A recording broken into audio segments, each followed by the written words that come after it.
¿Qué tal? Buenas noches. Hoy tenemos nuestra cita en Sociología desde el Arca, tenemos nuestra cita con Pierre Bourdieu y su teoría relacional de la acción. Bourdieu es un autor contemporáneo, es mi autor contemporáneo preferido, así que no voy a ser muy objetiva al hablar de Bourdieu porque es el autor que me da más herramientas para realizar los trabajos de investigación. Es el autor con el cual me siento más cómoda a la hora de investigar y de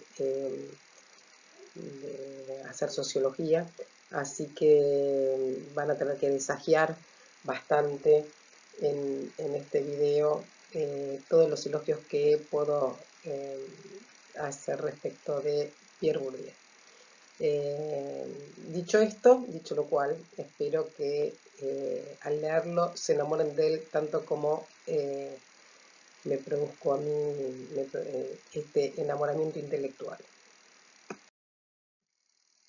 Bien, para hacer este recorrido, como hicimos con los otros autores, vamos a pasar haciendo un breve raconto de lo que es su biografía, el contexto de producción de su obra, por qué hablamos de esta teoría relacional, que algunos llaman estructuralismo crítico, estructural constructivismo, estructuralismo genético. Vamos a explicar por qué habla de esta doble existencia de lo social, por qué habla de estructura y por qué habla de constructivismo o de estructuralismo constructivista. ¿Cuáles son los conceptos centrales que va a desarrollar? Vamos a trabajar esos conceptos centrales. Después nos vamos a meter de lleno para aclarar algunas cuestiones que aparecen en Razones Prácticas, en el capítulo que ustedes tienen para leer, fundamentalmente respecto de cómo analiza el espacio social global. Una vez que trabajemos eso, vamos a hacer una pequeña introducción sobre lo que él considera el análisis de campo, es decir, cómo a partir de la modernidad, a partir del proceso de especialización que describieron todos los clásicos que vimos hasta ahora, que describió Marx con la división del trabajo, que describió un Durkheim en ese proceso de diferenciación y complejización de la sociedad, que describió un Weber a partir del proceso de racionalización creciente, que describió Simmel al hablar de cómo se produce ese proceso de modernización y de oposición entre cultura objetiva y cultura subjetiva, y cómo se van especializando esos mundos culturales y distanciándose de los individuos.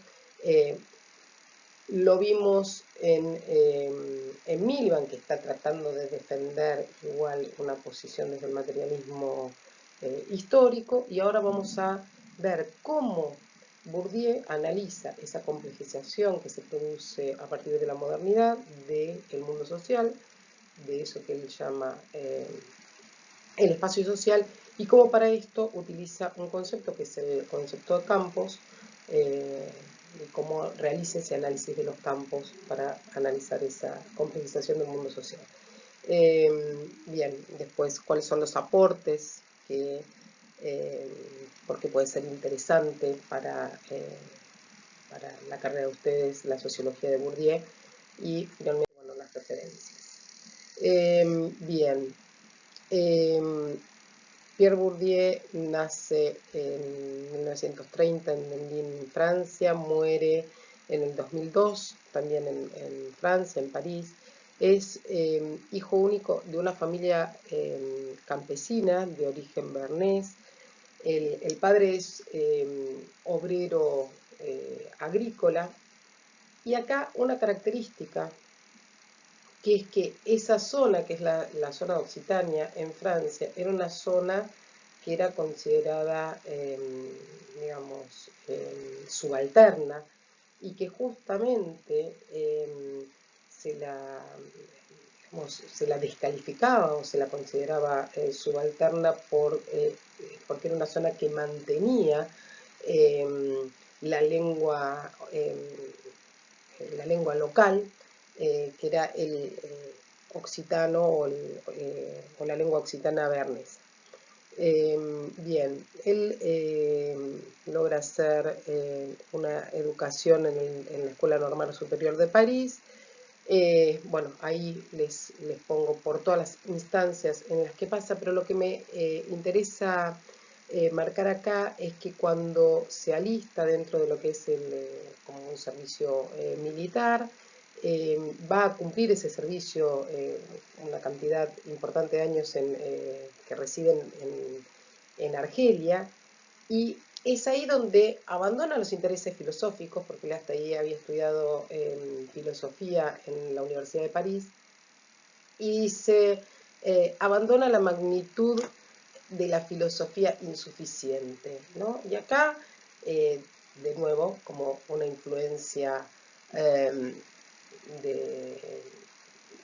del marxismo de Marx, cuando bueno, la filosofía no le alcanza a Bourdieu para explicar la realidad de los procesos de descolonización que se están produciendo en Argelia, tampoco le alcanza la filosofía, ¿sí? Por eso abandona la magnitud de la filosofía insuficiente y comienza a poner la mirada, a centrarse en la etnología y en la sociología. Cuando vuelve a Francia, es secretario de Raymond Aron, un sociólogo de los más renombrados, también del siglo XX, un sociólogo muy importante dentro de lo que es toda la sociología del siglo XX, que ha hecho producciones sobre, digamos, como comentarista de como manuales, que son los manuales de los principales manuales que se usaban antes en sociología, antes que salieran los excelentes manuales de Giddens.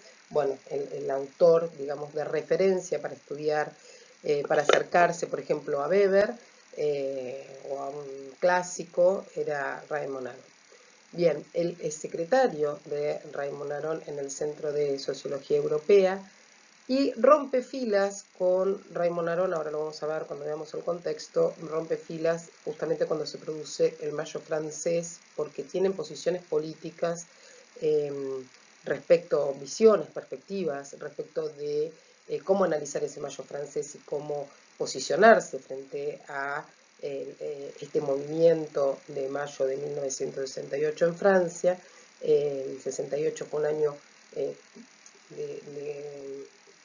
de revueltas en, en, en, muchos lugares en el mundo, pero bueno, particular efervescencia tuvo y particular interés en los estudios tuvo este movimiento del Mayo francés en 1968. Bueno, se casa, estuvo casado con Marie-Claire Guissard y tuvo con ella 3 hijos.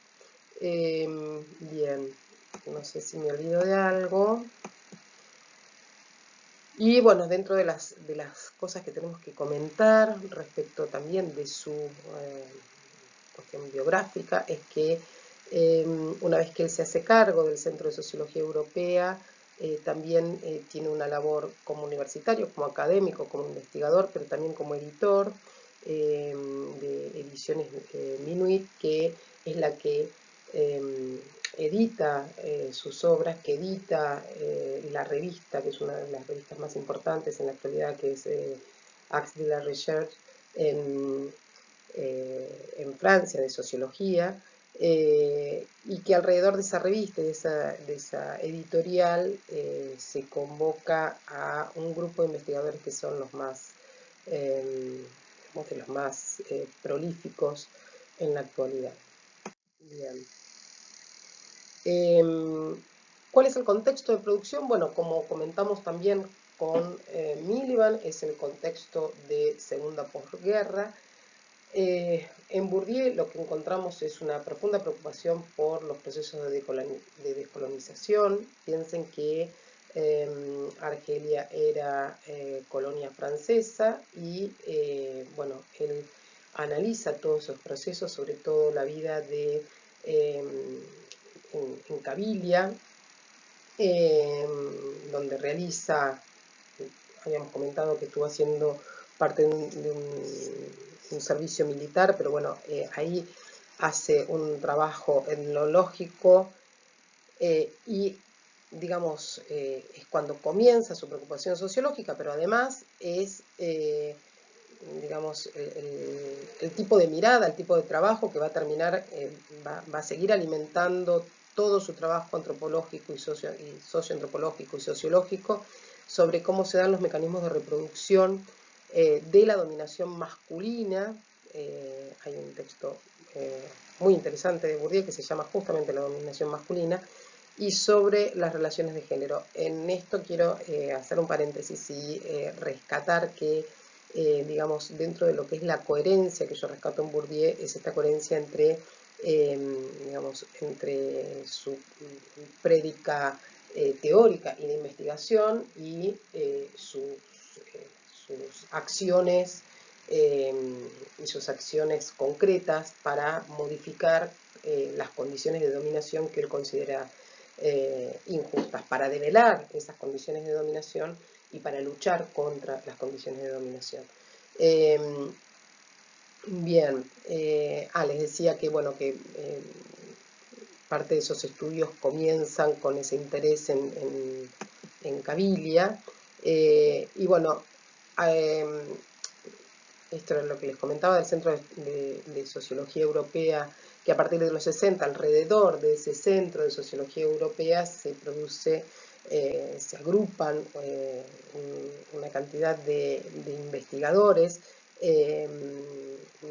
una cantidad interesante de investigadores que se van a ir formando en torno y van a ir produciendo teoría, pero fundamentalmente en torno a la producción teórica de Bourdieu, ¿no? De esta teoría relacional de Bourdieu, y en torno a la persona de Bourdieu como convocante de este grupo de investigadores. Una de las producciones más interesantes que pueden leer, que recomiendo, y que nosotros no damos acá para leer, aunque es un libro hermosísimo, porque en general, si faltan los andamiajes teórico-metodológicos, en general, cuando uno hace una lectura de ese libro, que la puede hacer perfectamente, podemos caer en el riesgo de que se queden en la cuestión anecdótica, digamos, de las entrevistas o de las historias o de las biografías de las personas que ellos investigan. Pero bueno, en ese libro justamente se ve perfectamente esa conjunción que se da en los investigadores que se aglutinan alrededor de la figura de Bourdieu y en el propio Bourdieu, donde se produce una investigación primero de estas estructuras objetivas, de estas condiciones objetivas, de las estructuras objetivas del mundo social, y que para esto se utiliza toda una batería de estrategias de tipo cuantitativa, y que una vez ubicados, ahora vamos a verlo, pero una vez ubicados a los agentes y las instituciones dentro del espacio social, de acuerdo a estas herramientas estadísticas y de acuerdo a estas metodologías y estrategias de tipo cuantitativo, se pasa a un tipo de estrategia cualitativa, donde se utiliza mucho el análisis etnográfico, la historia de vida, la biografía, la entrevista en profundidad, es decir, que se combinan, se articulan continuamente en un ida y vuelta estos dos enfoques, y me parece interesante remarcar esto para que no se queden con esta perspectiva de la sociología de la mano de la encuestología únicamente.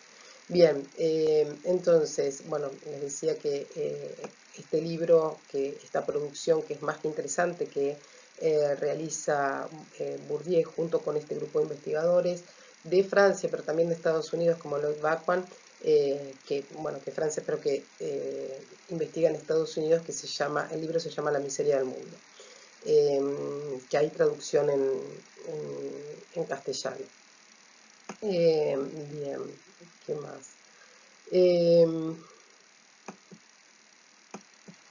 No sé si me queda algo más acá. Bien.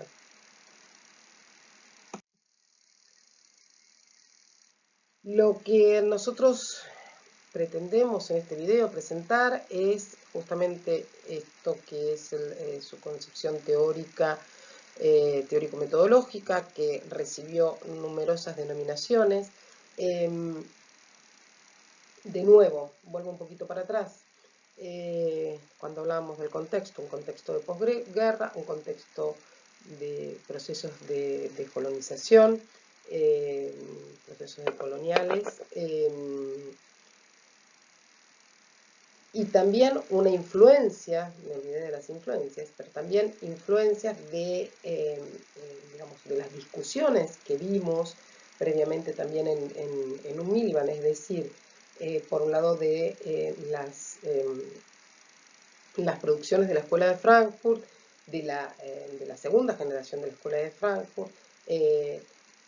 Se podría inscribir también la producción de Bourdieu en esto que a grandes rasgos o como una descripción de brocha gorda se lo llama marxismo occidental o marxismo de tipo weberiano, pero fundamentalmente dentro de las teorías, dentro de las perspectivas teórico-metodológicas que intentan superar las tensiones que están presentes desde los orígenes de la sociología como ciencia entre acción y estructura, entre individual y colectivo, entre mirada microsociológica y macrosociológica, entre subjetivismo y objetivismo.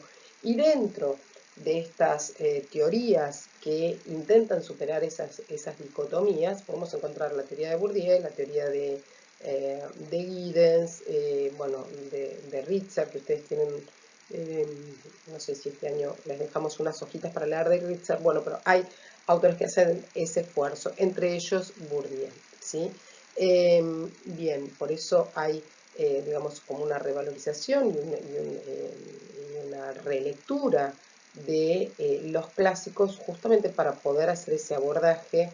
Me olvidé de ponerles el gráfico acá en el PowerPoint. En algún momento vamos a tener oportunidad de ver cómo ubicamos a todos los autores, si tengo tiempo de armar otro PowerPoint. Bien, entonces lo que vamos a discutir acá es cuál es su concepción teórico-metodológica que recibe varias denominaciones.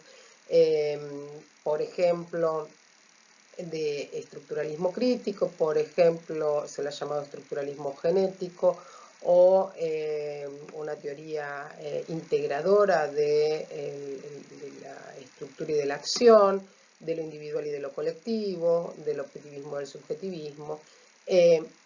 Pero el propio Bourdieu la ha denominado, ha hablado en términos de estructural constructivismo, ¿sí?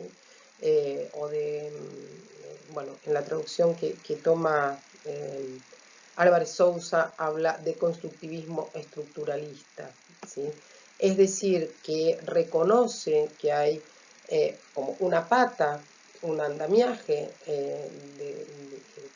que toma del estructuralismo de Lévi-Strauss y de Saussure, pero que no lo reduce exclusivamente a sus aplicaciones al lenguaje o al mito o al ámbito de lo simbólico, sino que considera que en el mundo social, o sea, habla de una parte, dice, por estructuralismo voy a entender esto, de que hay existen en el mundo social ciertas estructuras que son estructuras objetivas, es decir, independientes de la voluntad de los individuos, de los agentes, y de la conciencia de los individuos, y que estas estructuras objetivas que existen en el mundo social son capaces de coacción, son capaces de orientar, digamos, de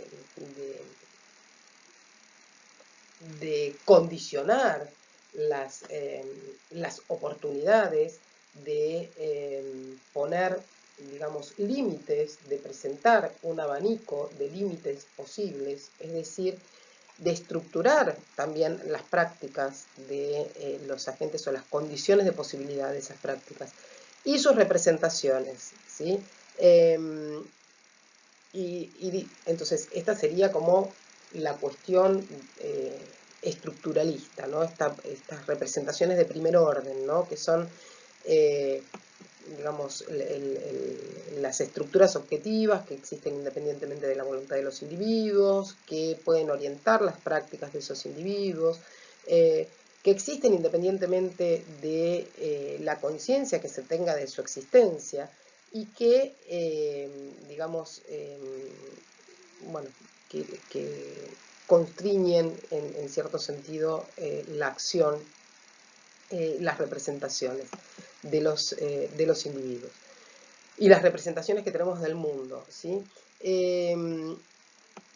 Bien, y la otra pata, dice Bourdieu, por constructivismo, estamos hablando de estructural constructivismo, es decir, ¿qué toma del constructivismo? Lo que va a decir es que, bueno, que tanto las esquemas de percepción, que es lo que él llama hábitus, los esquemas de percepción, los esquemas de representación, como las estructuras objetivas tienen una génesis social, es decir, que hay una génesis que es génesis social de tanto de esas estructuras objetivas como de los esquemas de percepción, ¿sí? Dice, existe una génesis, esperen que les leo, existe una génesis social de los esquemas de percepción, de pensamiento y acción, de aquello que llamo hábitus, dice Bourdieu, y de las estructuras sociales que llamo espacio social o campo. En vez, bueno, y acá entonces vamos a ver cómo él comienza a hablar de esta teoría relacional de la acción en razones prácticas. ¿Y por qué relacional? Porque pone el acento en las relaciones, es decir, en una filosofía disposicional, dice él, y en una filosofía de la acción. Es decir, que pone el acento en las relaciones y no en el esencialismo o en la sustancia, ¿sí? Bien, entonces vamos a ir viendo estos conceptos y de nuevo, a ver, en Bourdieu encontramos también una perspectiva de análisis del mundo social, de la realidad social, por un lado como una realidad, una totalidad de tipo estructural. Esa totalidad de tipo estructural, así como seguíamos, analizábamos con ese concepto límite a todos los autores, esa totalidad de tipo estructural es en donde cada parte está en relación a las otras partes y en relación a la totalidad, es una estructura de tipo dialéctica. Y vamos a ver cómo en Bourdieu también vamos viendo la dialéctica entre los diferentes conceptos.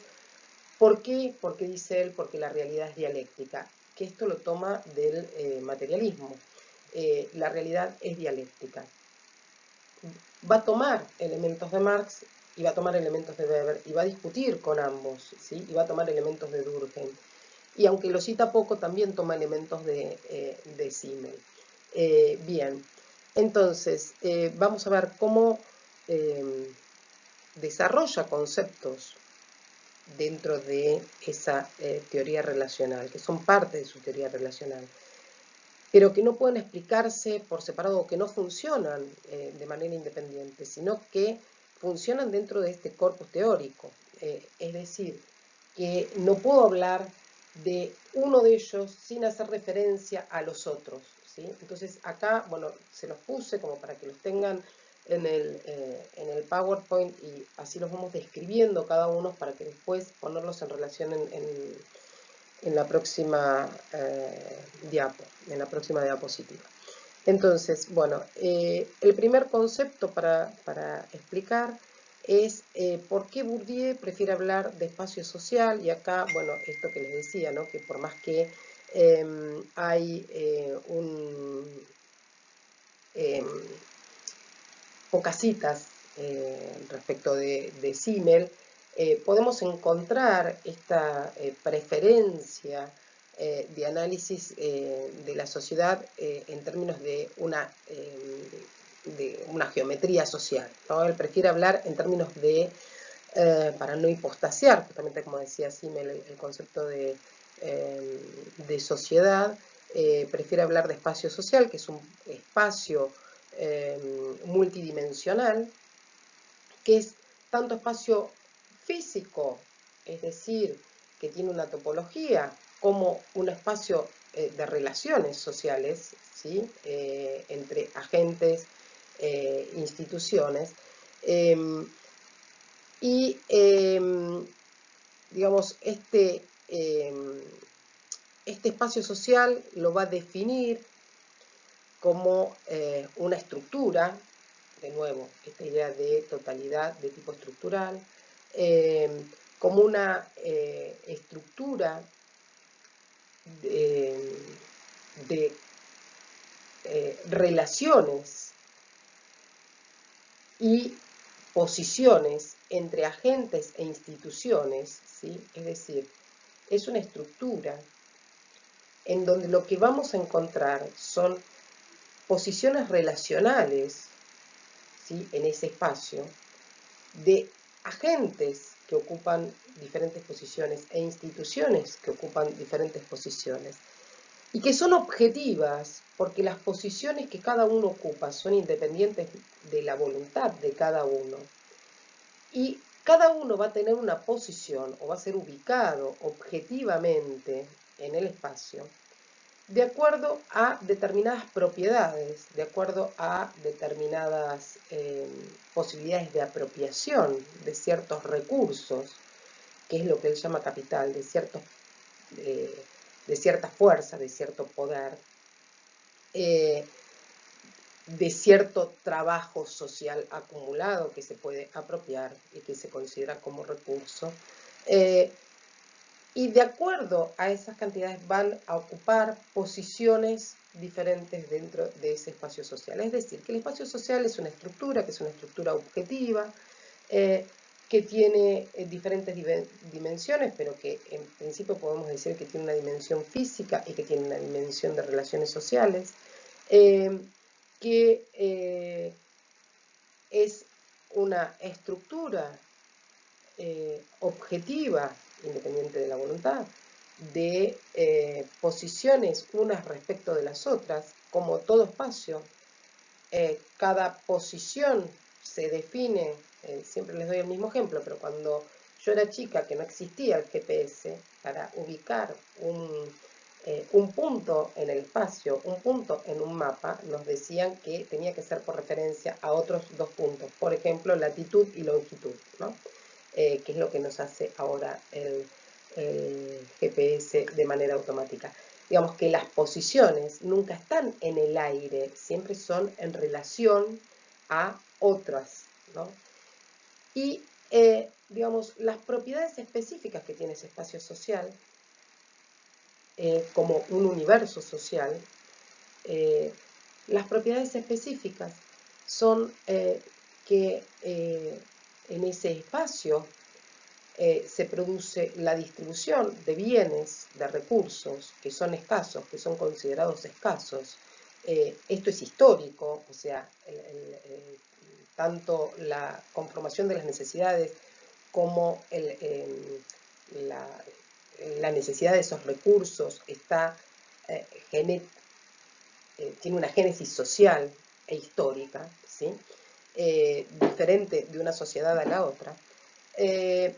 Bien, se produce como propiedad esa distribución de bienes escasos, ¿sí? Esa distribución de recursos que se distribuyen de manera desigual, y que al distribuirse de manera desigual entre agentes e instituciones, otorgan a los poseedores de esos recursos una posición mejor o peor dentro del espacio social, digamos, privilegiada o digamos, desvalorizada dentro de ese espacio social. Espero que me vayan siguiendo. Bien. Dentro de esos espacios sociales, el campo, que es un concepto, pero también es una decisión, digamos, implica decisiones teórico-metodológicas de investigación, que es la forma de abordar en las sociedades contemporáneas justamente esos procesos de complejización y especialización. Bourdieu va a decir que en la modernidad la sociedad se estructura, es decir, esos espacios sociales se estructuran en pequeños universos que tienen relativa autonomía, que funcionan como mercados específicos, que él los llama campos. Y la definición de campo, ¿sí?, es la misma que la definición de espacio social. Es decir, es una estructura que está al interior de la otra estructura, que es el espacio social, es una estructura objetiva, independiente de la voluntad, de relaciones y posiciones relacionales, unas respecto de las otras, entre agentes e instituciones hacia adentro de eso que él denomina universo social con relativa autonomía, ¿sí? Y que hace a la especialización y que hace a la producción de bienes específicos. Es decir, la característica de los campos es que dentro de cada campo se produce un trabajo social específico y se acumula un trabajo social específico. Se produce un recurso específico que él llama capital, ¿sí?, un capital específico en tanto trabajo social acumulado específico, y que funciona como un mercado, ¿sí?, y que tiene las características de un mercado. Bien, dos cuestiones que vamos a repetir cuando veamos más adelante el análisis de los campos. Cada campo, él dice en un texto, en un capítulo que se llama justamente Algunas propiedades de los campos, dice: el campo tiene dos propiedades centrales. Una que es que dentro de cada campo está la existencia de un capital en común, ¿sí?, y la otra propiedad es la lucha por su apropiación. Después vamos a analizar cómo esa lucha que en Marx encontramos como lucha de clases, es decir, que la dialéctica se expresaba como motor de la historia en esa lucha de clases. Acá vamos a ver cómo en Bourdieu, o para Bourdieu, la lucha se da al interior de cada campo, por la apropiación de ese capital específico de los campos, por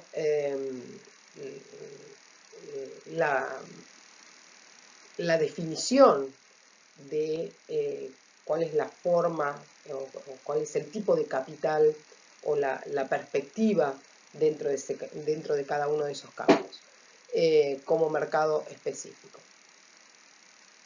Ahora, cuando veamos análisis de campo, volvemos sobre este tema. Entonces ahí tenemos un concepto de espacio social en vez del concepto de sociedad, el concepto de campo, que serían esos universos como espacios sociales en pequeñito, ¿sí?, especializados, cada uno con su capital específico.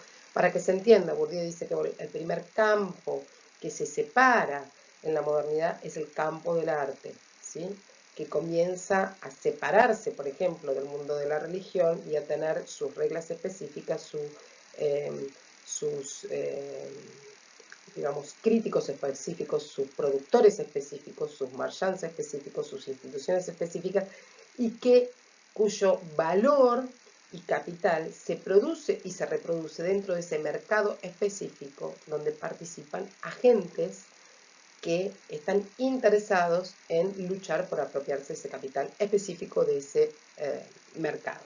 Bien, después lo vamos a volver a ver. Bueno, entonces tenemos hasta ahora el concepto de espacio social, el concepto de campo, el concepto de hábitus, ¿sí? Los hábitus son estructuras también, pero son estructuras de disposiciones subjetivas. Estructuras de disposiciones subjetivas Y acá, en una de las definiciones, parece un trabalenguas, Bourdieu lo expresa tipo trabalenguas, dice estructuras estructurantes dispuestas a actuar, estructuras estructuradas dispuestas a actuar como estructuras estructurantes. Es decir, son estructuras de disposiciones a qué, de disposiciones a actuar de determinada manera, sentir de determinada manera, pensar de determinada manera, percibir el mundo de determinada manera, ¿sí? Que aparecen como un abanico de posibilidades que, nos dice Bourdieu, nos separan lo visible de lo invisible, lo querible de lo que no queremos, lo deseable de lo indeseable, lo que consideramos para nosotros de lo que no, lo que percibimos como bueno, como agradable, como, no sé, como preferencial y lo que no, etcétera, etcétera. Bien, eso es el hábitus que ahora vamos a volver a describir cuando veamos, digamos, intentemos explicar todos estos conceptos en movimiento para ver la dialéctica dentro de la teoría relacional de Bourdieu. Bien, entonces, bien,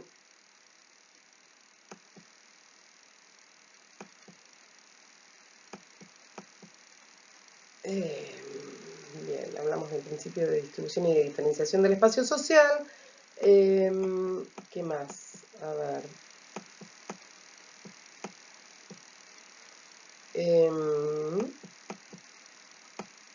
Bien, el otro concepto que tenemos que tener en cuenta es el concepto de capital.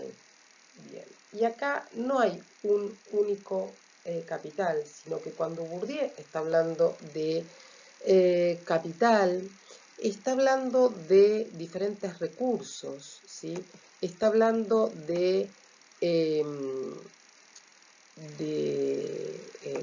de fuerzas, está hablando, dice, es otra forma de denominación del poder.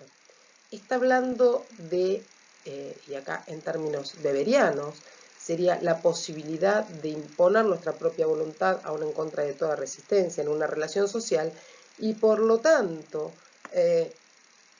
digamos, hay diferentes especies de capital, hay diferentes especies de poder, como en Weber, es decir, que puede tener múltiples formas ese poder y manifestarse en múltiples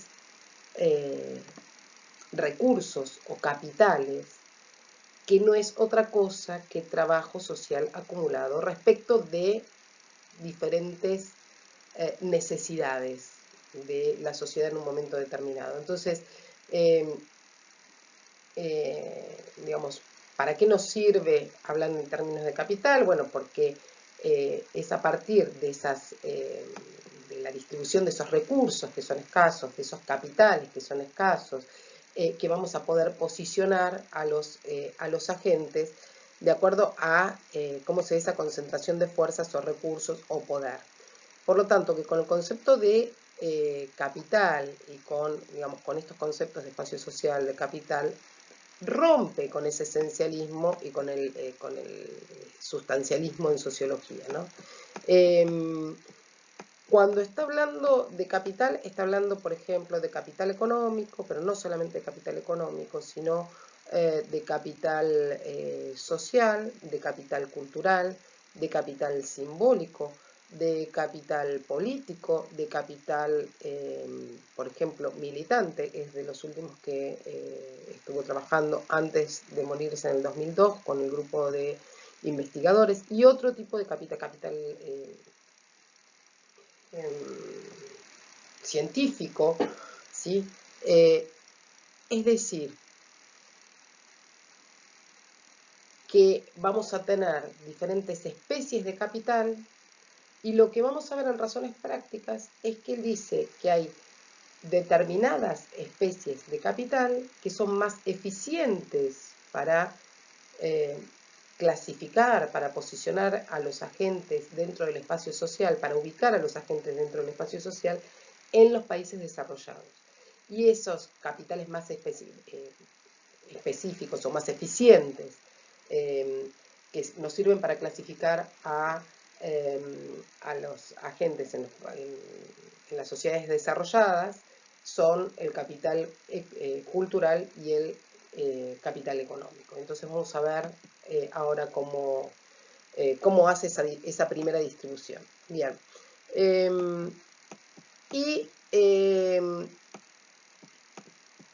Por último, el último concepto es el concepto de prácticas, que en las prácticas lo que vamos a ver es cómo se produce esa relación entre estructuras objetivas y estructuras subjetivas. Es decir, cómo la práctica aparece como la mediación entre las estructuras objetivas y las subjetivas. Y también el análisis de las prácticas o del conjunto de prácticas le permite a Bourdieu hablar o hacer un análisis de cuáles son las estrategias como conjunto de prácticas, cuáles son las estrategias de reproducción del mundo social y cuáles son las estrategias de cambio del mundo social. Bien, no sé si me olvidé de algo. Aquí, esperen que revise mis apuntes. Bueno, sí, me había olvidado. Por ejemplo, el capital como recurso, como poder, como fuerza, eso se los dije. Como lo que puede producir interés, y acá el interés para Bourdieu es lo que nos puede mantener interesados, miren qué interesante, es lo que nos puede mantener interesados en algo, y al mantenernos interesados en algo nos puede movilizar o orientar a que luchemos por ese algo, ¿sí? Por eso, bueno, son sumamente interesantes los análisis que él realiza de campos donde él dice hay un interés en el desinterés, o prácticas donde aparece el interés en el desinterés. Por ejemplo, no sé, el voluntariado, ¿sí? Justamente, nos mantiene interesados, ¿sí?, en algo que aparece como desinteresado desde el punto de vista económico, desde el punto de vista de determinada economía, pero no de la economía de las prácticas, ¿sí? Bien, y por lo tanto, bueno, acá no tenemos tiempo, pero si llegan en algún momento a leer La miseria del mundo, les pido por favor que pongan especial o que busquen los desarrollos de Bourdieu respecto de esta idea de mantenerse interesados, del interés como lo que nos mantiene interesados, y cómo va a hablar de una ilusio, ¿no?, esto de mantenernos interesados, y cómo en determinados momentos va a hablar en diálogo con Freud de lo que él llama la libido social, ¿sí? Justamente, bueno, cuando analiza las posiciones y las trayectorias de determinados agentes y cómo a partir de esas trayectorias puede analizar sus posiciones y sus tomas de posición política o de movimiento o de participación en movimientos políticos. Bien, entonces, bien. El concepto de prácticas, entonces, a partir del conjunto de prácticas decíamos que podemos analizar, por un lado, la capacidad generativa de los hábitos. ¿Por qué? Porque vamos a poder analizar cómo también hay prácticas y estrategias de cambio, es decir, para mejorar o para cambiar las condiciones del mundo social, del espacio social, las condiciones esas objetivas, pero además las prácticas nos permite, el análisis de las prácticas nos permiten a los sociólogos y a los no sociólogos también, clasificar, establecer clasificaciones y agrupamientos de acuerdo a esas clasificaciones de los agentes sociales, ¿sí? Por ejemplo, cuando clasificamos a la gente por determinados gustos, por estilos de vida, por sus elecciones. Bien. Esperen, porque esto venía con... Bien. Para Bourdieu lo social, entonces, tiene una doble existencia. Hay una doble existencia de lo social como historia objetivada, historia hecha cosas, y lo social como historia incorporada, historia hecha cuerpo, incorporada, incorpore, en el cuerpo, metida en el cuerpo. Es la historia metida en nuestros cuerpos. Bien, esta doble existencia de lo social, ¿sí? Dentro de esto que él llama el espacio social, esta doble existencia de lo social. Cuando él habla de esta historia objetivada, historia hecha cosas, ¿sí? Está objetivada porque no la podemos modificar a voluntad, porque son posiciones que se definen de manera objetiva, porque hace referencia a las condiciones objetivas de vida en el mundo social. Para hacer referencia a esta historia objetivada es que desarrolla entonces los conceptos de espacio social como estructura objetiva de relaciones y posiciones relacionales entre agentes e instituciones, ¿sí? De campo, con la misma definición, pero hacia, digamos, es un universo social con relativa autonomía dentro del espacio social y que recibe determinadas influencias de otros campos, ¿sí? Y para hablar de la historia incorporada, de la historia hecha cuerpo, de la historia incorpore, es decir, que nuestra forma de pararnos, nuestra forma de gesticular, nuestra forma de hablar, nuestras percepciones, nuestra forma de mirar el mundo, es esa historia social metida en nuestro cuerpo, va a desarrollar justamente esas disposiciones subjetivas, va a hablar en términos de hábitus, ¿sí? Es un concepto que toma de Durkheim, el concepto de hábitus, y va a decir que el hábitus es esa estructura de disposiciones, es decir, es una estructura, porque cada disposición está en relación a las otras y en relación con el todo. Es una estructura subjetiva, es una estructura de disposiciones a actuar, a pensar, a sentir, a percibir de determinada manera, a actuar de determinada manera, a pensar de determinada manera, a gesticular de determinada manera, a percibir el mundo de determinada manera.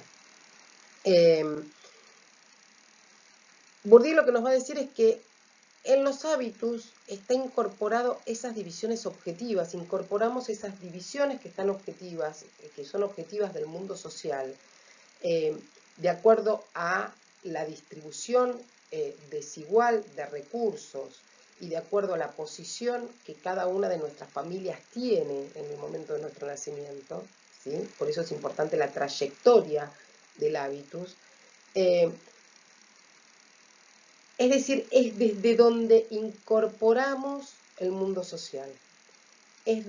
Por eso refleja esas divisiones objetivas, refleja esas clasificaciones objetivas del mundo social. Dice, tanto las divisiones objetivas de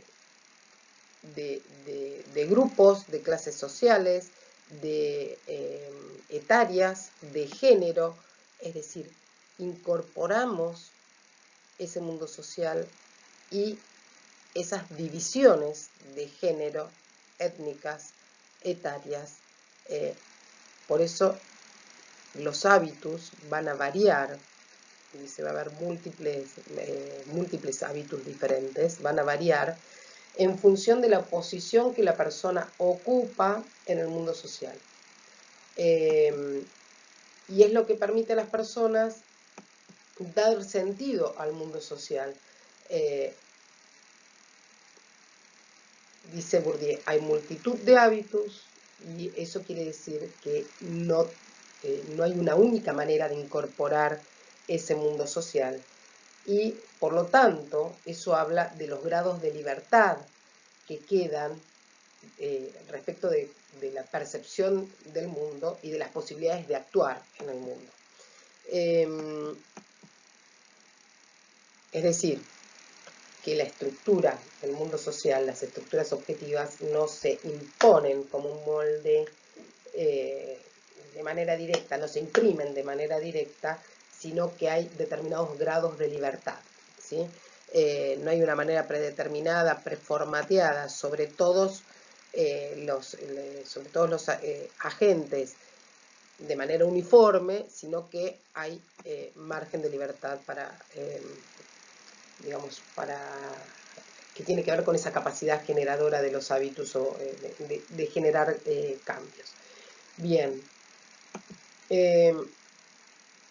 Entonces, esta doble existencia de lo social, en la teoría de Bourdieu, es lo que permite el incorporar el mundo social, historia objetivada y historia incorporada, es lo que permite que haya cierta concordancia, entre estructuras objetivas y estructuras subjetivas.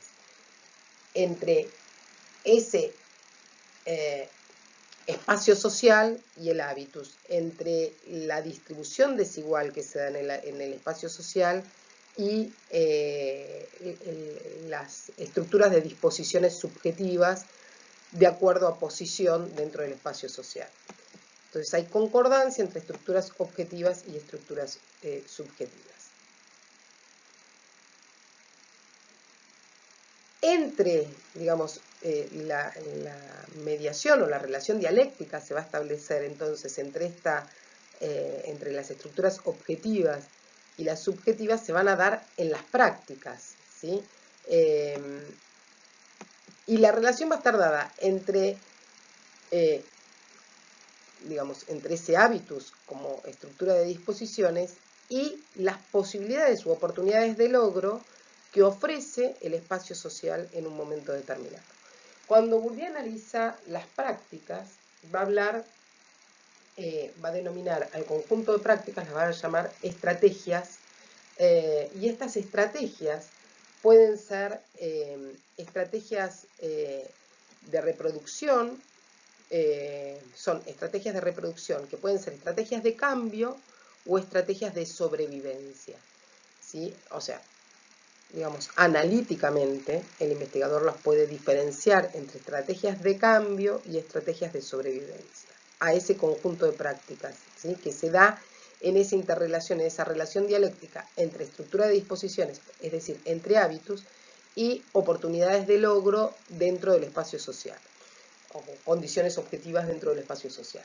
Entonces, las estrategias que podemos clasificar como estrategias de sobrevivencia son las prácticas que tienden a la adaptación y al reforzamiento del sistema, es decir, a la reproducción continua del sistema de la misma manera y en el mismo sentido, es decir, donde las personas se adaptan a esas condiciones objetivas y, digamos, con sus comportamientos refuerzan continuamente esas condiciones objetivas, ¿sí? Dentro del sistema social. En cambio, las estrategias de cambio lo que pretenden es cambiar las condiciones objetivas. Bourdieu lo que va a decir es que el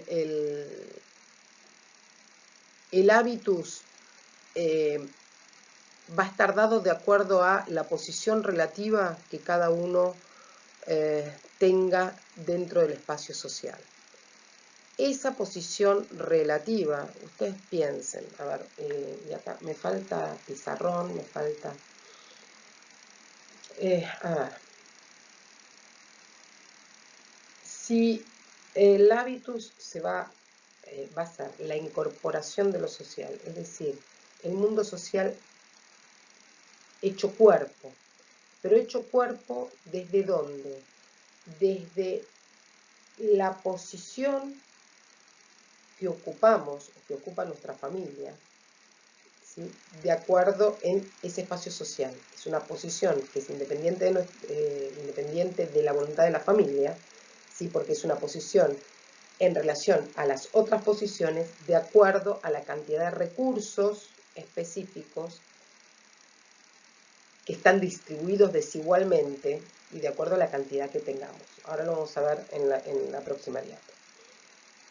Pero lo que quiero que ustedes vean es, a ver si tengo algo para mostrarles. Imagínense,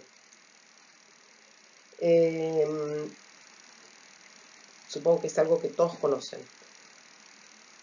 Vamos caminando por la costa de Mar del Plata y nunca me acuerdo, bueno, pero por donde está pasando desde, digamos, desde el centro para Camet, pasando el puente que está sobre la costa, van a ver que cerca del muelle de los pescadores, de la escollera de los pescadores, van a ver que sobre la subida hay un cartelito con una máquina fotográfica que dice, señala un punto de vista panorámico. En la mayoría de las ciudades turísticas hay señalados con unos cartelitos que tienen una fotografía como icono, el punto de vista panorámico. Si yo me paro ahí donde está el cartelito y saco la foto desde el punto de vista panorámico, miren mi antigüedad, ¿no? Saco la foto. Desde el punto de vista panorámico, tengo una foto de Mar del Plata, que los más chicos no se van a acordar, pero que es la típica postal de Mar del Plata, cuando se mandaban postales, ¿sí? La típica postal de Mar del Plata, que uno podía identificar el cambio de década o el cambio de época porque cambiaba el sponsor del cartelito, ¿sí? En un momento fue Balcarce, en otro momento fue Quilmes, en otro momento fue Celusal, en otro momento no sé quién está ahora auspiciando la escollera de los pescadores. Pero digamos, tengo desde ese punto, saco la foto y tengo una foto de Mar del Plata, ¿sí? Desde esa posición, es decir, que veo, percibo Mar del Plata desde ese punto de vista. Ahora, si me doy vuelta, ¿sí? O si en vez de sacar la foto desde ahí, la saco desde la loma de Batán, mi vista de Mar del Plata, ¿sí? Mi perspectiva, mi punto de vista, desde esa posición relativa, relacional, es totalmente diferente. Entonces, uno incorpora al mundo, la percepción del mundo, los anteojos para ver el mundo, desde la posición relacional que tiene. La foto del muelle de los pescadores es Mar del Plata, es una perspectiva de Mar del Plata. La foto desde Batán es Mar del Plata, es otra perspectiva. Se ve desde el punto de vista, ¿sí? Y ese punto de vista es el que nos permite, estoy dando un ejemplo, ¿no? Incorporar un abanico de posibilidades, una mirada del mundo desde determinado lugar. Bien. Por eso Bourdieu, para Bourdieu, así como para Simmel, es importante lo que Bourdieu llama el socioanálisis, es decir, también dejar en claro en el momento de la investigación, y ahí está, esa sería la objetividad, la posibilidad de objetividad de la investigación, dejar en claro cuál es la posición relativa de quien está investigando. Es decir, desde qué mirada, desde qué punto está hablando, desde qué punto de vista está investigando y está diciendo lo que dice, ¿sí? Por eso es objetivar al sujeto que objetiva al resto de los sujetos. Bien, entonces, lo que estábamos diciendo, ¿no? Que el hábitus se genera como una incorporación del mundo desde la posición relacional que ocupa nuestra familia en el espacio social global y a la vez son esquemas generadores de prácticas, son esquemas generadores de determinados gustos, digamos, de prácticas que van a condicionar unos gustos, unos estilos de vida. Y a la vez, lo que va a plantear Bourdieu es que esos estilos de vida, esos gustos, van a ayudar a conformar o van a estar condicionados por el agrupamiento o por la conformación de clase, ¿no? A ver, digamos, esto hay que entenderlo como un movimiento dialéctico. Yo siempre les doy el mismo ejemplo. A ver,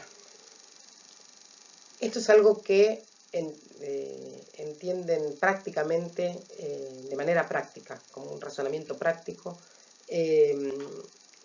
digamos, los publicistas o los que, bueno, ahora se estudia en términos de gustos, en términos de Bourdieu, pero digamos,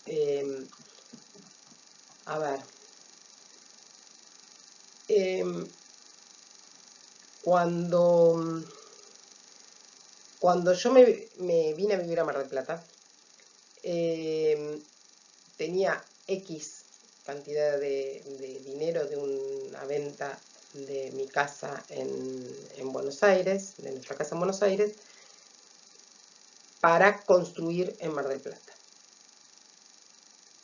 Con esa cantidad X, yo podía comprar en varios barrios de Mar del Plata. No en todos, pero tenía diferentes alternativas de comprar un terrenito en un lado, un terrenito en otro. ¿Qué es lo que hace que una persona elija determinado barrio para vivir y no otro que sale en el cual un terreno vale exactamente lo mismo? ¿Qué es lo que hace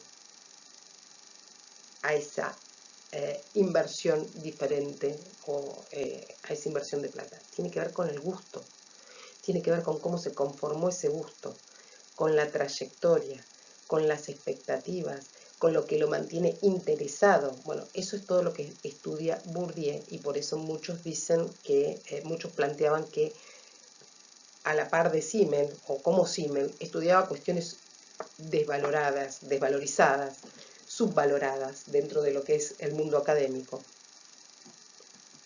porque estudiaba el consumo y el consumo cultural. ¿Y por qué estudia el consumo cultural o el gusto o estas prácticas de consumo? Y porque lo que le interesa a Bourdieu es cómo las personas consumen determinados bienes y transforman esos bienes en símbolos de distinción. Cómo al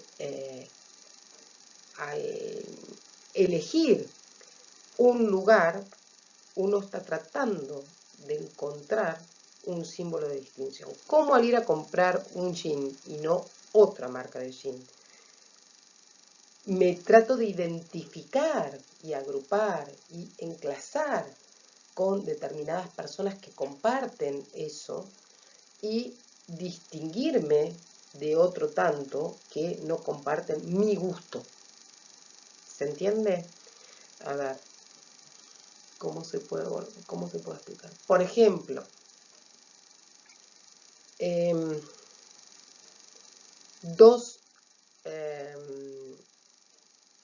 ¿vieron el programa de autos que compara precios de autos?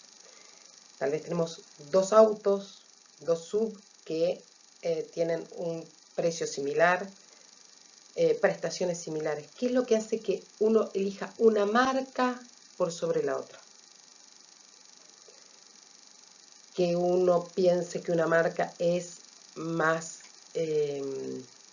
no sé, más deportiva que la otra, más familiar que la otra, más fierrera que la otra, más, no sé, de auto para dominguear. No, este es un auto para gente grande, no, este es un auto de mujer, no, este, ¿vieron que hay esas clasificaciones? No, ese autito es un autito para mujer. así como algo medio despectivo. No, ese es un auto de viejo. Bueno, eso.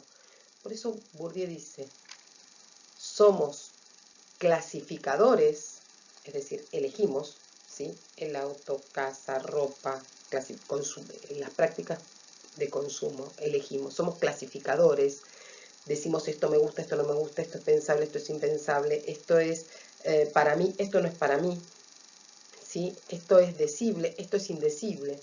Somos clasificadores, clasificados por nuestras clasificaciones. Es decir, nosotros vamos clasificando de acuerdo a ese gusto. Y de acuerdo a eso vamos a ser clasificados. ¿Sí? Somos clasificadores, clasificados por nuestras clasificaciones. En estos que son los trabalenguas de Bourdieu. Bien. Espero, después si tienen dudas me escriben porque la verdad que cuesta bastante dar clases. No sé por qué me quedo así con transiciones. Bien. Bueno, ahí pasamos al esquema.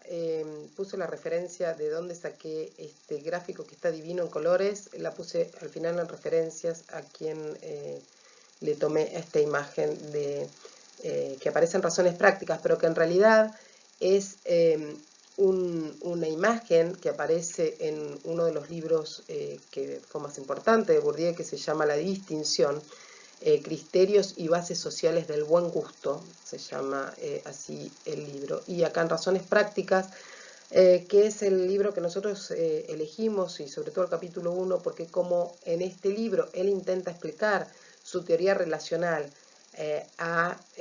digamos, a académicos y no académicos extranjeros, entonces utiliza ejemplos y un lenguaje mucho más coloquial que entrar a Bourdieu directamente en alguno de sus textos más densos, como por ejemplo La Distinción, o como por ejemplo, no sé, otros libros. Bien, en Razones Prácticas Bourdieu presenta en este capítulo su labor de investigación, que es inseparablemente teórica y empírica, y donde él nos dice que con la excusa o a propósito de un objeto o con la excusa del análisis de la sociedad francesa de los 70, que es lo que analiza ahí en ese texto de La Distinción, dice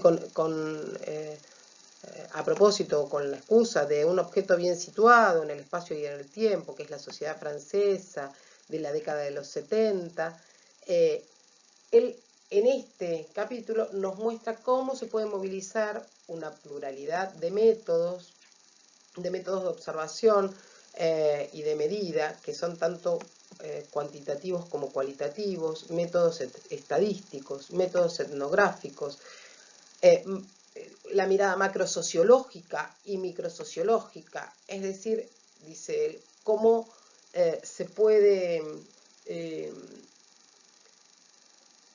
cómo intenta superar con su perspectiva teórica, metodológica, su teoría relacional, estas oposiciones que para Bourdieu están carentes de sentido dentro de la sociología. Y entonces él dice, bueno, obviamente que la comparación o el trabajo comparativo, el presentar estos datos que son, digamos, como excusa, como caso particular de lo posible, el caso de Francia en los 70, cómo sirve de comparación de sistema a sistema, ¿sí? No por el bien consumido o por el bien que se consume en sí, porque el mismo bien puede estar representando diferentes cosas, diferentes gustos de acuerdo a la sociedad, sino que lo que hay que analizar es la lógica, ¿sí?, de esas prácticas. Y entonces dice, bueno, solo se puede captar la lógica más profunda del mundo social a condición de sumergirse en una particularidad, es decir, de hacer una investigación real, concreta, empírica, situada, espacialmente situada del mundo social, dice, a condición de sumergirse en una particularidad, en una realidad empírica que esté históricamente situada, que esté fechada, pero no para quedarse exclusivamente con ese ejemplo, sino como para presentarla como un caso particular de lo posible, dice Bourdieu, para hacer, digamos, captar la lógica de cómo se establecen las relaciones entre posiciones sociales, es decir, captar la lógica relacional, la lógica disposicional, esa filosofía de la acción, de las disposiciones o de los hábitos, y cómo en esa relación entre las estructuras objetivas y las estructuras disposicionales o subjetivas se conforman las tomas de posición, es decir, cómo a partir de la posición podemos analizar las tomas de posición, las elecciones de los agentes sociales y cómo los agentes sociales llevan a cabo esas elecciones en diferentes ámbitos de la práctica, es decir, no sé, en la elección de la comida, en la elección del auto, en la elección del deporte que practican, en la elección de la música que escuchan, en la elección del barrio donde van a vivir, en la preferencia política, etc. Bien, entonces, bueno, acá en Razones Prácticas, que nos presenta este esquema que presentó en la distinción y que vuelvo a repetir lo que ya les expliqué antes, que para Bourdieu en las sociedades desarrolladas los capitales o los recursos que aparecen como más eficientes para distribuir a los agentes sociales dentro del espacio social y a las instituciones del espacio social son el capital cultural y el capital económico, y entonces va a distribuir, va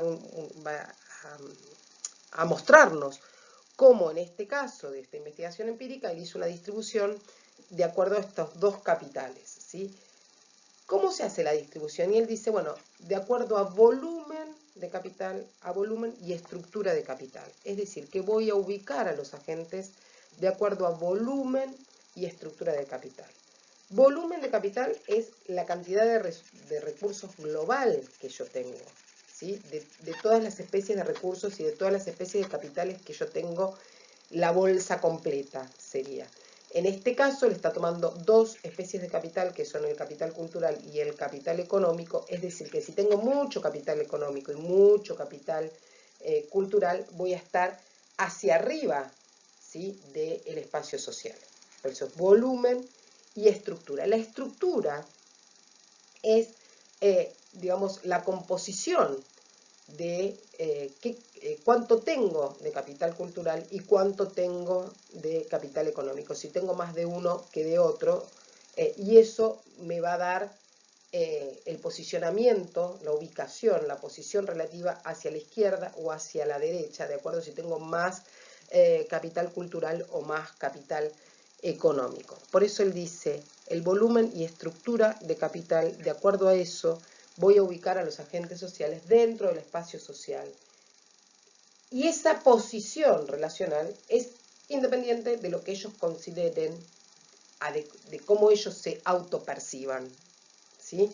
Es independiente, es una posición relacional en el espacio social, pero que es una parte de las condiciones objetivas, es decir, de esas estructuras que pueden condicionar las oportunidades de vida, pueden condicionar las prácticas, y desde dónde, ¿sí?, desde esa posición voy a incorporar en el hábitus el mundo social, voy a hacer cuerpo ese mundo social. Bien, entonces, volumen y estructura de capital. Dice él, el volumen me da la fuerza y la estructura me da el sentido. El volumen me da la fuerza, porque si tengo más volumen de capital, acuérdense que capital es otra denominación del poder, puedo ejercer más poder. Cuanto más capital, más volumen de capital tenga, voy a ocupar una posición más alta en relación a las otras posiciones dentro del espacio social y por lo tanto voy a tener más fuerza, es decir, que tengo más probabilidades de imponer mi propia voluntad a los otros, aún en contra de toda resistencia, ¿sí? Volumen me da la fuerza. Y la estructura de capital me da el sentido, es decir, esa orientación o cultural o económica que va a orientar mis intereses, mis prácticas, mis elecciones, el sentido de la acción. La estructura del capital es la que me da el sentido de la acción, ¿sí? Se me van a, por ejemplo, a interesar más las acciones desinteresadas en términos económicos que las acciones interesadas en términos que producen interés económico. Bien, entonces, en el libro, digamos, de donde se saca este esquema, que es el libro La Distinción, él lo llama la distinción justamente para poner sobre el tapete que lo que se entiende por distinción, es decir, esto que él dice, criterios y bases sociales del buen gusto, es decir, cómo esto está, es la incorporación de un mundo objetivo, de una distribución desigual de los recursos. Dice que lo que se suele llamar distinción, atribuyéndole una calidad determinada, casi siempre una cualidad que se la considera innata, ¿sí? Se habla de personas que tienen una distinción natural, ¿sí? Es decir, que hay una naturalización de condiciones que tienen su génesis social, de distribución desigual dentro de lo social, y no tiene que ver con características naturales o cualidades naturales. Y entonces él dice, bueno, considerada como innata, una distinción que se considera como innata de determinado porte, de determinada postura, de los modales, del habla. Dice, y lo que quise poner en evidencia es que no es más que diferencia de posición relacional dentro del espacio social. Entonces, el espacio social como estructura de posiciones diferenciadas que está definida en cada caso por el lugar que ocupa dentro de la distribución del espacio, de acuerdo a esa distribución de capitales, es la que hace que algunos aparezcan como distinguidos de otros. Y él dice, se lo ve como tan, se lo naturaliza de tal manera. Y acá, de nuevo, la influencia de Weber. ¿Se acuerdan que en Weber aparecía esta idea de que son los propios hombres los que significan en esa realidad social determinadas que puntúan, que establecen las preferencias, y que esto funciona a condición de que, digamos, de que se mantengan en la ignorancia de que son ellos mismos los que ordenan de esa manera el mundo social. Bueno, acá la distinción opera también de manera natural, digamos, desde el orden de la naturalización de esas diferencias sociales como si fueran cualidades o propiedades naturales de las personas. Y esto lo tenemos incorporado también en nuestras, no solamente en el pensamiento, sino que queda plasmado, dice Bourdieu, en nuestra forma de hablar. Cuando decimos, qué sencillo es, siempre que decimos qué sencillo es, nos estamos refiriendo a alguien al que le reconocemos que tiene una posición superior. No vamos a decir qué sencillo es de alguien que consideramos, o qué humilde es de alguien que consideramos un par, sino que le estamos reconociendo alguna posición en el espacio social distinta de la nuestra, diferencial, más alta. Y a este respecto, él dice, bueno, esto también habla de cómo hay determinadas prácticas que son estrategias de condescendencia, ¿no? Esto de tener una práctica de sencillez y de humildad que se sabe que es reconocida por el resto de los agentes sociales que ocupan posiciones distintas como una superioridad real, entre comillas, ¿no? Bien, entonces, vuelvo. Volumen y estructura de capital nos permite ubicar a los agentes e instituciones dentro del espacio social. El volumen nos va a dar la fuerza y el capital, la estructura de capital, o sea, las especies de capitales que conforman ese volumen nos van a dar el sentido. Y una vez que él establece esta distribución, van a ver que hay una línea punteada que es la que marca, y es a partir, esta línea punteada la va a tomar no solamente a partir del trabajo con encuestas de tipo cuantitativo, sino que después va a analizar las prácticas a partir de los análisis con estrategias etnográficas cualitativas, de entrevistas, de historias de vida, de análisis de trayectoria, que le va a permitir analizar las tomas de posición, es decir, que este punteado que acá aparece en amarillito, sí, creo que es un amarillo, no sé, no veo bien con esta luz, es lo que separa las aguas de las tomas de posición de quienes votan más a la derecha y los que votan más probablemente, en términos probabilísticos, a la izquierda. Es decir, que la divisoria no estaría exactamente en la mitad, sino que vemos cómo atraviesa, digamos, no de manera, digamos, entre los que ocupan una posición subordinada y los que ocupan una posición alta, sino que vamos a tener bastantes dentro de los que ocupan una posición dominante que también votan partidos de izquierda o a la izquierda. Por eso él analiza a partir de esto las tomas de posición, los posicionamientos también políticos. Y acá en este tema entonces nos dice Álvarez Sousa, espero no estar grabando sobre lo anterior, no sé si me hice lío con el grabado.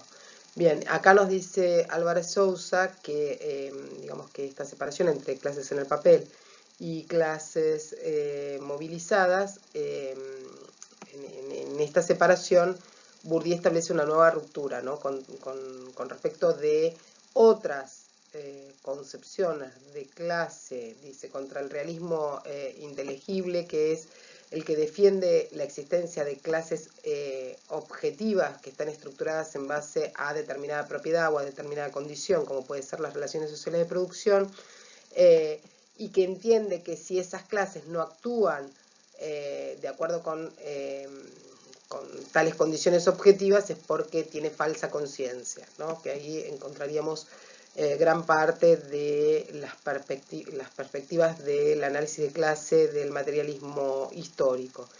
Y nos dice Álvarez Sousa, también rompe con las perspectivas que interpretan un relativismo nominalista, que interpretan que las clases no existen, que se reducen solamente a puros artefactos definidos teóricamente por los sociólogos, por los investigadores. Bueno, entonces él rompe con estas dos posturas. Hay más probabilidades de que quienes estén próximos dentro de esta distribución del papel estén más próximos en el espacio social y que logren constituirse como grupo y movilizarse por sus intereses en tanto grupo, que estando distanciados en el espacio social. Pero ahora cuando veamos el análisis que hace dentro del análisis de campos, vamos a ver que, bueno, que esta, digamos, que no es tampoco tan sencillo producir este efecto político de representación o efecto de esto que dice él de para cambiar el mundo, cambiar la representación del mundo,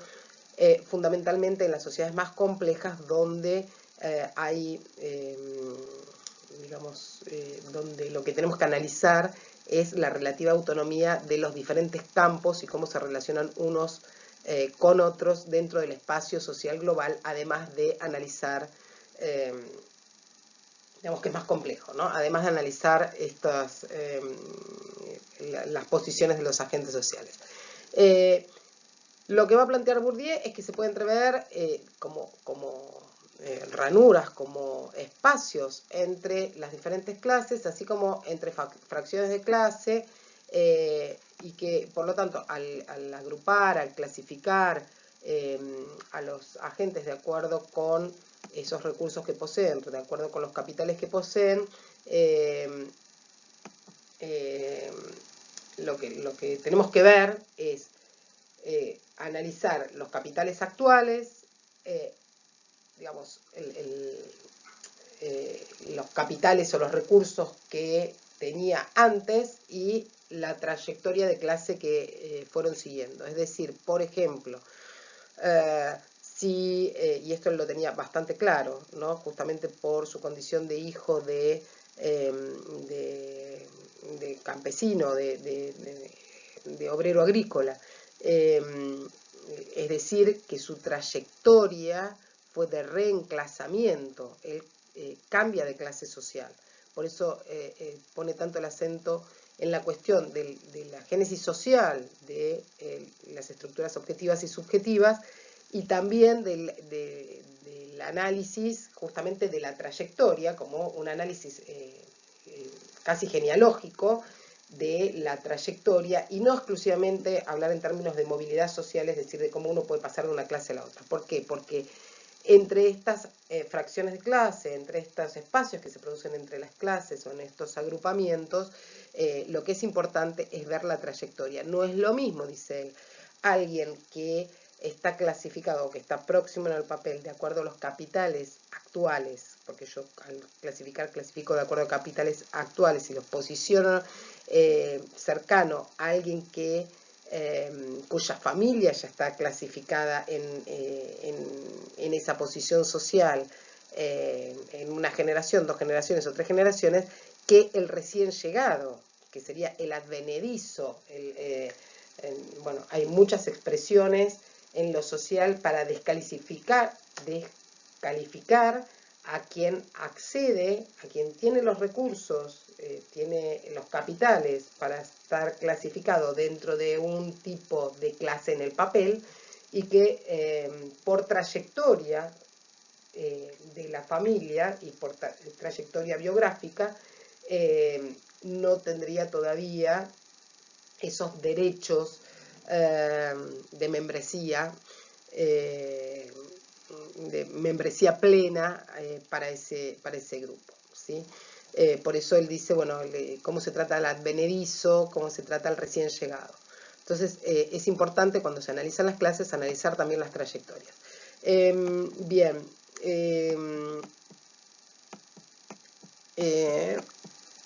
¿Qué más? Bueno, esto entonces habla de todas las variables que hay que tener en cuenta para analizar justamente el tema de clase social, es decir, variables tanto objetivas como el tema de los recursos, de los bienes que se poseen, como subjetivas, que es el tema de la conciencia y también el tema de las prácticas, es decir, las diferentes estrategias que despliegan los agentes para movilizarse, o para participar de alguna acción política de acuerdo a sus propios intereses. Bien. Bueno, y este aspecto, incluirlo diacrónico, que es el tema de la trayectoria, ¿no? Sin embargo, bueno, Álvarez Sousa nos dice que, sin embargo, para empezar las investigaciones, digamos, para hacer, digamos, un recorte, una primera aproximación a esta distribución dentro del espacio social, Bourdieu le va a dar importancia, como mayor peso, como categoría estadística, a la categoría que se llama condición socioocupacional. Ahora bien, esto que aparece acá como un comentario de Álvarez Sousa, de esto de que toma la categoría condición socioocupacional como con mayor peso, y que aparece como el que le permite transformarse en el indicador de clase por excelencia, es, digamos, una necesidad y una decisión de tipo teórico y de tipo metodológico. ¿Por qué? Porque si uno quiere trabajar consensos, que es, digamos, eh, la información, yo siempre digo, un censo me da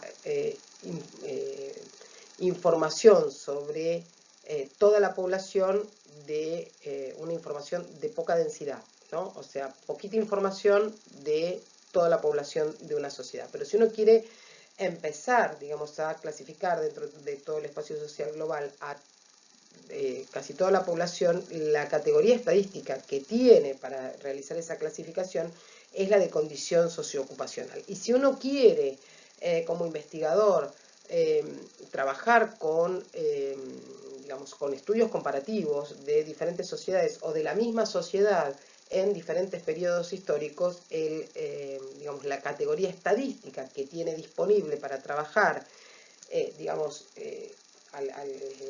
para trabajar con los censos que se toman por décadas es justamente, y para distribuir a la población, es la condición socioocupacional. Después se toman otras decisiones teóricas bueno, que no vienen al caso, pero digamos que en el caso de Bourdieu, después de esa aproximación, lo que hay es siempre, digamos, el tener en cuenta otro tipo de indicadores y otro tipo de estudios que complementan esta primera aproximación, que van a tener peso de acuerdo a, digamos, a cuál sea el interés del análisis de la investigación, de acuerdo a cuál sea la pregunta de la investigación. Va a ser diferente si está analizando la dominación masculina y las relaciones de género que si está analizando, no sé, digamos, el comportamiento, las prácticas de descalificación en el mundo académico, por ejemplo, o las prácticas hegemónicas dentro del mundo académico. Bien,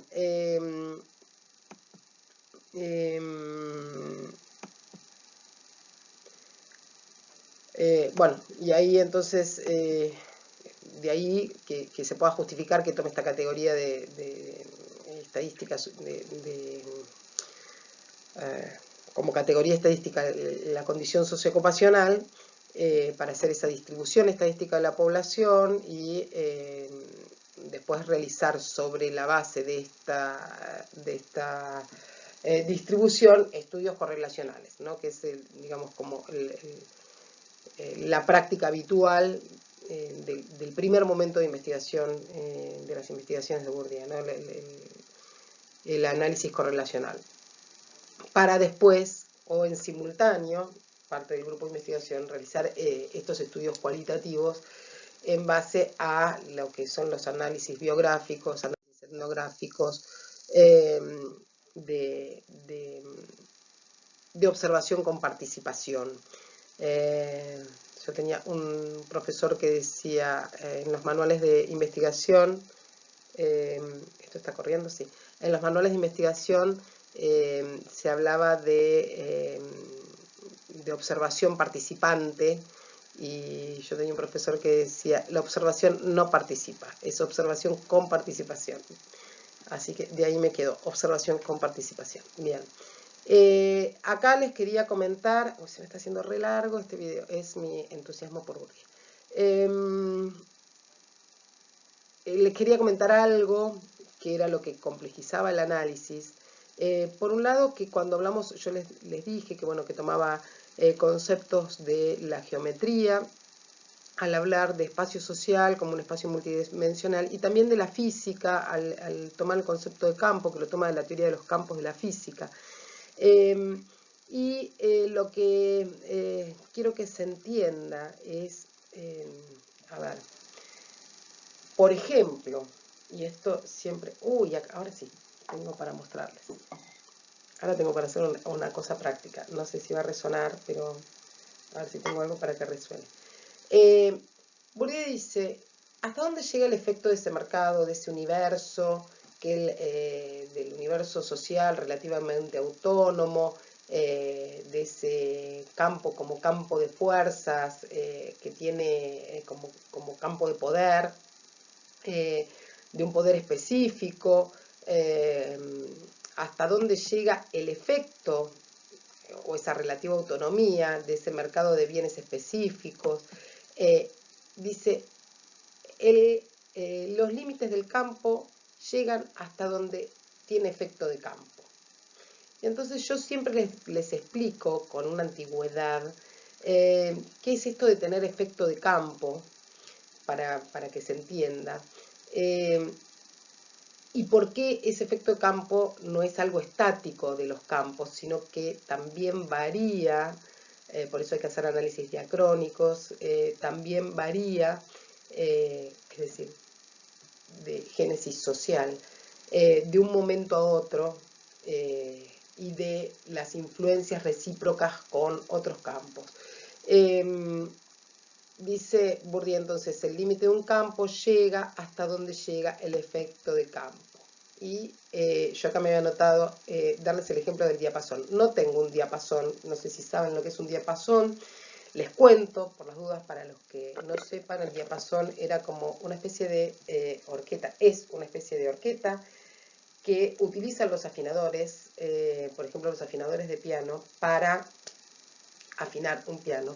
Si uno tiene un diapasón y golpea, ¿sí?, en una punta y acerca otro diapasón al primero, no sé cómo hacer, a ver, ahí, y acerca otro diapasón al primero, en determinado momento el que no fue golpeado empieza a vibrar en la misma sintonía que el anterior. Eso sería un ejemplo de campo, de cómo un campo está influenciando, acá un campo vibracional está influenciando, se está influenciando con el otro. ¿Hasta dónde llega el límite de campo? Hasta donde tiene efecto de campo. En el ejemplo burdo que les estoy dando del diapasón, sería cuando empieza a vibrar el otro diapasón, ahí estaría el límite de ese campo. Si lo alejo y deja de vibrar, hasta ahí llega el campo. Y aquí les decía, no tengo un diapasón, pero tengo este que es maravilloso.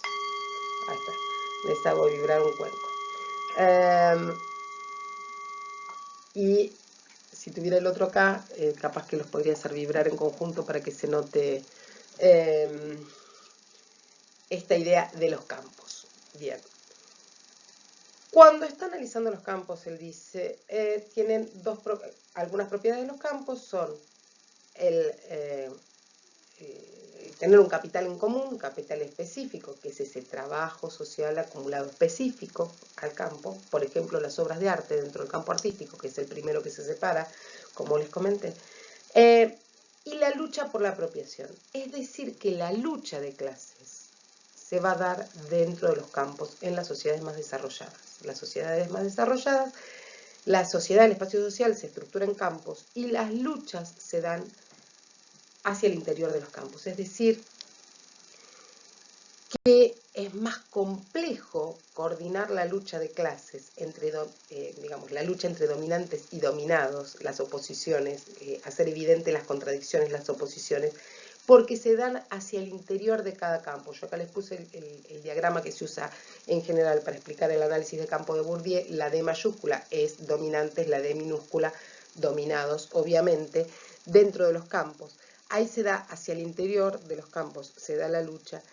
Y Bourdieu nos dice, quienes detentan una posición dominante dentro del campo, van a tener estrategias, van a tender a tener estrategias ortodoxas, es decir, conservadoras del orden social del campo, para que nada cambie dentro del campo, y quienes tienen una posición subordinada dentro del campo van a tender a tener estrategias, conjunto de prácticas, heterodoxas, es decir, que tendientes a subvertir el orden del campo. Pero en ningún caso la lucha, dice Bourdieu, esa confrontación, en ningún caso va a ser una lucha tal que destruya el campo. ¿Por qué? porque si la lucha permitiera la destrucción del campo, todo ese capital específico se perdería, todos los intereses y todo el tiempo invertido y todas las inversiones que cada uno hace dentro del campo se perderían. Todas las inmersiones, ¿sí?, dentro del campo se perderían. Y por lo tanto, por más que la lucha entre la ortodoxia y la heterodoxia sea una lucha abierta, confrontativa, en mayor o menor medida, lo que nunca va a estar en discusión, dice Bourdieu, es la doxa, es decir, la creencia en que ese capital específico es algo por lo que vale la pena luchar. Por lo tanto, ninguno de los dos grupos, ni dominantes ni dominados, van a intentar destruir el campo. Espero que haya quedado claro, ¿no? Bien. Entonces, la lucha por la apropiación, la existencia del capital común, están los dominantes y los dominados en cada campo. Y decíamos que Bourdieu ubica la lucha, la oposición, el conflicto, la lucha por la apropiación del capital común dentro de cada uno de los campos. Y dice, los campos mantienen entre sí relativa autonomía, conservan la estructura, ¿sí?, del espacio social en general, o bien en determinado momento, en determinadas ocasiones, transforman el espacio social, para lo cual se tiene que dar determinada condición que Bourdieu llama homología de las subordinaciones. Es decir, que para que se produzca, digamos, una acción política que lleve, una acción de representación que lleve a la transformación del espacio social, tiene que haber una coordinación, una movilización, una acción coordinada de los que ocupan la posición subordinada en cada uno de los campos y en el espacio social. Es decir, de los subordinados de cada campo y de los subordinados del espacio social. Por eso él habla de que para que esto se produzca tiene que haber una homología, ¿sí?, de las subordinaciones. ¿Qué es lo que él encuentra? Y vuelvo entonces a la pelea que tuvo con Raymond Aron. ¿Qué es lo que él encuentra cuando analiza el Mayo francés, en donde se movilizaron, se rebelaron en conjunto, establecieron una movilización en conjunto, los obreros de la Renault, es decir, obreros de la industria automotriz, y estudiantes y profesores de la Universidad de Francia. Cuando él analiza, en realidad, lo que va a entender, lo que va a investigar, lo que va a escribir en esa investigación, es cómo ahí se produjo una homología de las subordinaciones. Quienes ocupaban la posición subordinada dentro del campo económico, que eran los obreros, en este caso los obreros de la Renault, y quienes ocupaban una posición subordinada, dominada, dentro del campo académico de la universidad, porque eran los estudiantes, ¿sí?, que tienden a tener, en este caso, como estrategias heterodoxas para intentar subvertir el orden social existente, y los profesores de rango más bajo, mientras que los profesores de, digamos, titulares y no me acuerdo ahora cómo se llaman, que no son, bueno, que tienen directores de departamento, que tienen los titulares de cátedras de departamentos, los decanos, los profesores de gestión, que están en la gestión, esos mantenían una posición conservadora, y en este caso podemos también, utilizando el propio ejemplo de Bourdieu, de la lucha de campos y de la homología de los campos, entender la ruptura con Raymond Aron, porque Raymond Aron justamente tenía una posición mucho más conservadora, porque ocupaba una posición dominante dentro de ese campo académico, mientras que Bourdieu en ese momento, en el 68, junto con un Foucault, junto con un Derrida, junto con otros profesores franceses y estudiantes, ocupaban una posición subordinada. Entonces, digamos, Bourdieu lo que nos va a hablar entonces es de la homología de las subordinaciones, y va a entender por homología de las subordinaciones cuando quienes están en la misma posición homóloga de subordinación coordinan las acciones y logran movilizarse, ponerse en movimiento para cambiar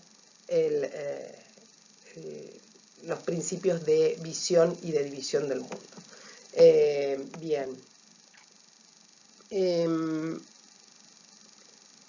Cuando Bourdieu analiza los campos, dice, bueno, los campos funcionan gracias a que los agentes que participan de los campos invierten en el campo y así comprometen sus propios recursos pretendiendo alcanzar posiciones más altas, contribuyen en esta lucha, en este antagonismo, a conservar la estructura del campo, que por eso nadie va a patear el tablero dentro del campo para no perder sus inversiones, para no perder el capital invertido, el tiempo invertido. Bien, dice Bourdieu, cada campo al produciéndose, produce una forma de interés que desde el punto de vista de otro campo puede parecer desinterés, ¿no? O como un absurdo, por ejemplo. La otra cosa que quería, y acá voy a terminar, la otra cosa que quería que tuvieran en claro es que los campos no tienen estos efectos de campo fijos, sino que se extienden hacia las adyacencias. Hay otros investigadores que complementaron el concepto de campo con el concepto de arena, ¿no? Como lo que es adyacente al campo, donde participan agentes que no están involucrados directamente, pero que les puede llegar a interesar en determinado momento el tema. El ejemplo que a mí me resulta más claro para darles a ustedes de cómo un campo se puede extender es, por ejemplo, si analizamos el campo del deporte, que puede tener relativa autonomía, que está en relación con el campo de la política, que está en relación con el campo económico, que está en relación con otros campos, con el campo, no sé, académico o educativo, etcétera, con los otros campos que están dentro de especialización dentro del espacio social, pero que, por ejemplo, eso que está restringido a los agentes y las instituciones que directamente participan en la producción y reproducción del capital específico de ese campo, y que ocupan posiciones diferentes de acuerdo a, digamos, su propio volumen de capital específico dentro de ese campo, que en determinado momento, por ejemplo, en época de mundial de fútbol, los límites de ese campo se extienden y abarcan las adyacencias, es decir, gente que le puede llegar a interesar pero que no participa directamente, aficionados, por ejemplo, ¿sí? Que incluso puede ocupar más lugar, y comienza al extenderse, comienza a tener influencia, mayor influencia, relativa también, sobre otros campos. Por ejemplo, cómo afecta el resultado de las competencias dentro del campo deportivo, en el caso del mundial, al campo económico, al campo político, no sé, a la vida social en general. Espero que haber sido clara con el ejemplo. Bueno, a ver, bien. Y por último, bueno, yo acá me había anotado algunos aportes de la sociología de Bourdieu. Por un lado, me parece que es lo más fundamental, que describir las cosas invisibles, ¿no? Establecer estas relaciones que no se dejan ver, que no se dejan fotografiar, cuáles son las estructuras ocultas, las estructuras de dominación, que están incorporadas al punto de presentarse como naturales, es decir, cómo naturalizamos el orden social, y que por lo tanto la sociología de Bourdieu, por eso él dice que la sociología es una ciencia que incomoda, ¿no? Pretende desnaturalizar para poder subvertir el orden social, para tener este efecto de representación, para que cambiando la representación del mundo podamos cambiar el mundo. Bueno, acá puse una cita que es del último libro que tengo que comprar, que salió de Bourdieu, que salió el año pasado, en 2019, que es bueno, un manual de sociología que sacaron de manera póstuma, que compila sus clases, y bueno, ahí dice: el mundo social nos impone un par de anteojos a través de los cuales lo vemos a ese mundo social, y al mismo tiempo no lo vemos. Vemos todo salvo los anteojos que están a la vez en nuestro cerebro y en la realidad. Bueno, me gustó esa cita como para cerrar nuestra cita con Bourdieu, que lamentablemente tenemos una sola semanita en este cuatrimestre para que ustedes lo puedan trabajar. La semana que viene vamos a tener un encuentro con otro autor que también me encanta acercarles y que ustedes conozcan. Bueno, y nos vemos en el próximo encuentro de Sociología desde el Arca. Se me hizo re largo este video. Espero poder compartirlo pronto. Nos vemos. Detenemos.